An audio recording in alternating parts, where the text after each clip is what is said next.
I'm Amy, but you can call me geekymcfangirl. Welcome to my channel and thanks so much for joining me for a fairy inspired craft.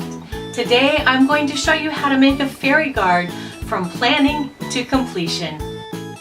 I want to give a huge thanks to everyone who makes the Geeky McFangirl channels possible with a pledge of $1 or more a month on Patreon. If you are enjoying the show, click the Patreon link below the video. You can also support the channel for free by subscribing, liking, and sharing. You can find links for all the materials you'll need for this project in the description below the video.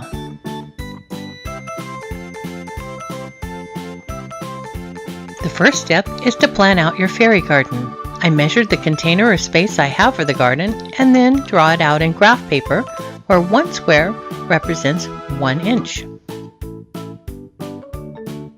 I know I want to have a house and a garden beside it, so I sketched those in first. Then a table and chairs on the other side with a walkway from the house, and a river with a bridge over it. Now that I have a river, let's add a rowboat and a dock. Then block in where the plantings will be placed.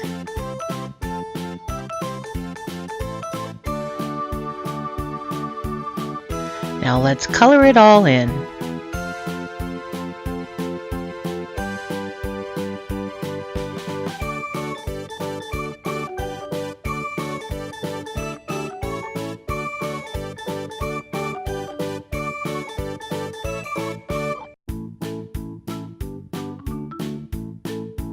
Once I had a drawing of my garden plan, I decided to create an actual sized layout using a large piece of cardboard.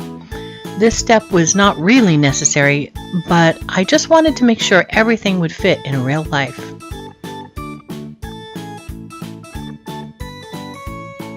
After the planning phase, I started on the fairy house. I got this house from a local craft store, but this footage was filmed over 3 years ago, so I'm not sure if this style is still available.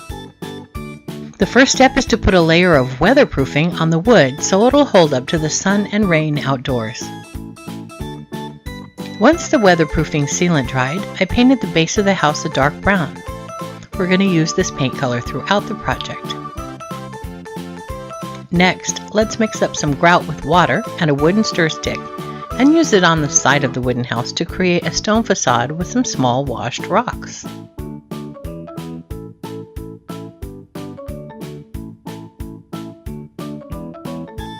Once the grout has dried, it's time to paint the house. I went with light brown for the other side of the house, the steps, and the roof.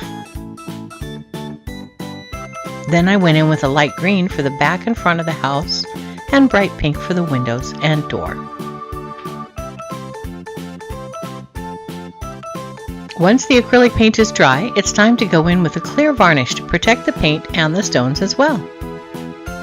When the varnish is dry, go in with some decorations around the house. I glued small stones around the door and then used moss for the front of the house and small snips of plastic plants around the sides and the front.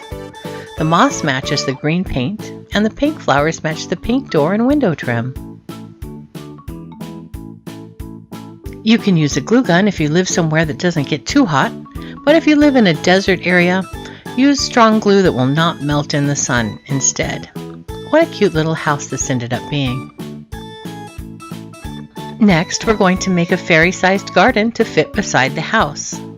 I started with a piece of cardboard cut to size. You may want to use a piece of wood if you live somewhere that it rains a lot.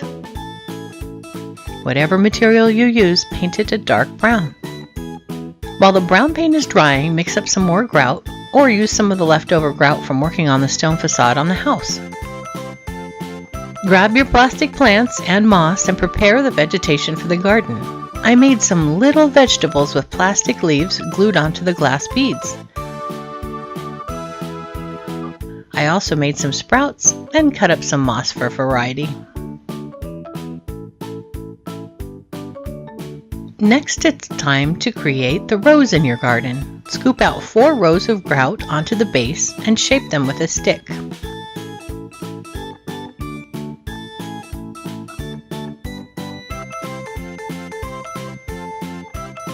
Then place your vegetables and plants into the grout in rows.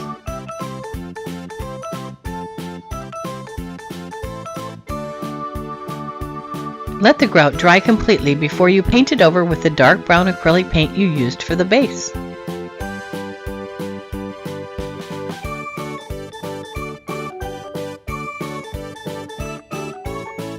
What a cute little fairy garden! Next, I'm going to make a fence to keep the deer out of the garden. I took a walk at a nearby park and picked up a bunch of fallen sticks and twigs from the ground. Then I cut them to a similar size with a small saw and used a rotary tool to sand down the ends. For every 4 small sticks, I made 1 longer stick. This is so the fence will have some longer bits to stick down into the soil to hold it up. I created an archway door by gluing 2 larger carved sticks together. You could also create a gate with craft wire. I glued 4 small sticks together and then glued them to a longer stick, making 8 sections. Then I glued 4 sections on one side of the arch and 4 sections on the other side to create the full fence. I glued twine and moss to the outside to add stability.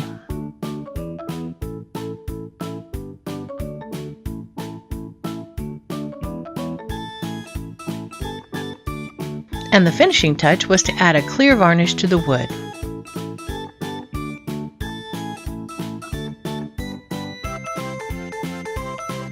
While I had the sticks and rotary tool out, I decided to make the bridge. I cut a bunch of twigs the same width and finished all the edges with the rotary sander. I ended up using 26 for my bridge. I also finished 2 longer curved twigs to the length of the cardboard I was using for the bridge, and 6 taller twigs to create a railing. Using cardboard, twigs, twine, and glue, I created a bridge. Don't forget to use waterproof varnish to finish your bridge.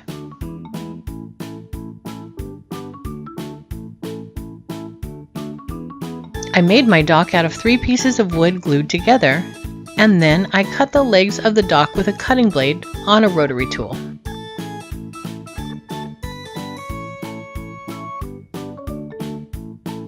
To add a few fun details, I used 2 small barrels from a miniature set and some twine to represent rope. I painted the dock a dark brown with lighter streaks to represent planks of wood, and painted the barrels a light tan. Next, it was time to make the boat. I used a mussel shell that I got from a dinner. I added a small piece of wood left over from making the dock as the seat inside the boat. I trimmed down 2 appetizer toothpicks to represent the oars. I just glued them onto the sides, but you could also use wire to secure the oars if you want to. Remember our big cardboard planning map? To make the river, I cut out a shape of cardboard in that size. I painted it with blue acrylic paint. And once that dried, I painted over top with blue glitter paint. Once the glitter paint dried, I glued on aqua-colored decorative glass gems from the dollar store.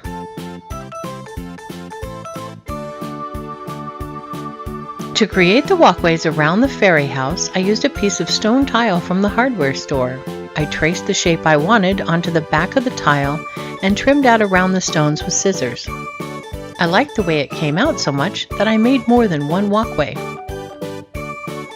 I knew I wanted to add a tree with a tiny swing into the garden, so I used a piece of cardboard as a base and glued a tree-shaped twig into the center of it.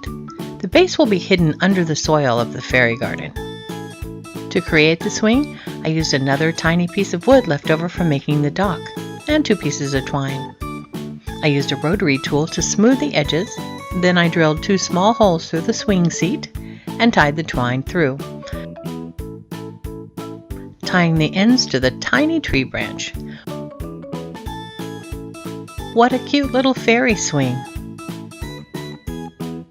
Now it's time to do the landscaping. I started with a bag of soil that would fill my container, which is a little wagon. Then I added some of the small plants according to the planting map we made at the beginning. Before putting all the plants in, I put down the river and then tucked some plants around it.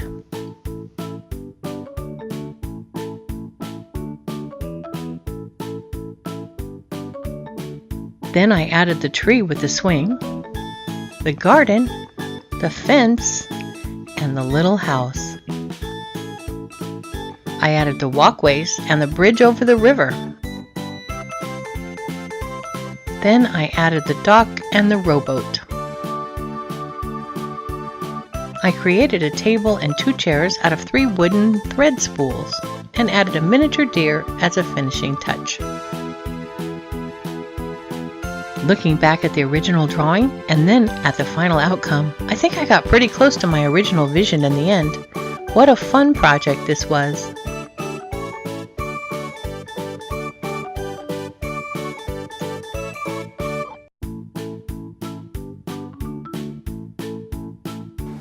Thanks so much for crafting with me today. I hope you have fun if you make a fairy garden. And if you liked this project and you want to see what's coming next, don't forget to subscribe to the channel. If you'd like to watch me live stream my craft projects, you can find me on Twitch.